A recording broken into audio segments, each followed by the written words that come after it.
இப்போ அது மாதிரி ஒரு கம்பெனி வந்து இப்போது Volkswagen, German based or French based Citroen, அது மாதிரியான கார் கம்பெனிஸ்லாம் உள்ளே இங்கே வரைச்சி என்ன பண்ணுவாங்க, they will be setting up and already அவங்கள்ட்ட அசம்பிளிங் யூனிட் இருக்குது, அதை வந்து இன்னும் பிக்கஸ்ட் யூனிட்டாக போடுவாங்க.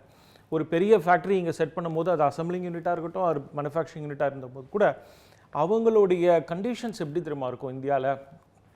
இது வந்து கம்ப்ளீட்லி வித்தவுட் எனி கண்டிஷன் கிடையாது. இந்தியா வந்து இம்போர்ட் பண்ண டொமஸ்டிக் கார் பீப்புளை நம்ம ப்ரொடெக்ட் பண்ணி ஆகணும். அது மாதிரி ஒரு பேலன்ஸ்டு கண்டிஷன்ஸ் தான் அதை கொடுத்துருக்காங்க. டொமஸ்டிக் கார் மேனுஃபேக்சரையும் ப்ரொடெக்ட் பண்ணுற மாதிரி ஒரு லிமிட் ஆன் குவான்டிட்டி வைப்பாங்க.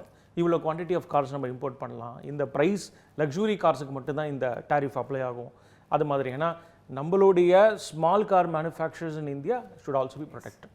But end of the day ஒரு பிக்கஸ்ட் ஆட்டோமொபைல் கம்பெனிஸ் இங்கே வந்து உள்ளே வரைச்சு அவங்களுடைய அசம்பிளி யூனிட் இங்கே இருக்கும். ஸோ என்ன ஆகும், ஒரு 30% ஆஃப் த காம்பனண்ட், ஒரு காருன்னு எடுத்திங்கன்னா கிட்டத்தட்ட 1300 காம்பனண்ட் ஒன்று சேர்ந்தால் தான் அது car. At least 30% of the components நீங்கள் லோக்கலாக ப்ரொடியூஸ் பண்ணணும் அப்படின்ற ஒரு கண்டிஷன் உள்ளே வருது.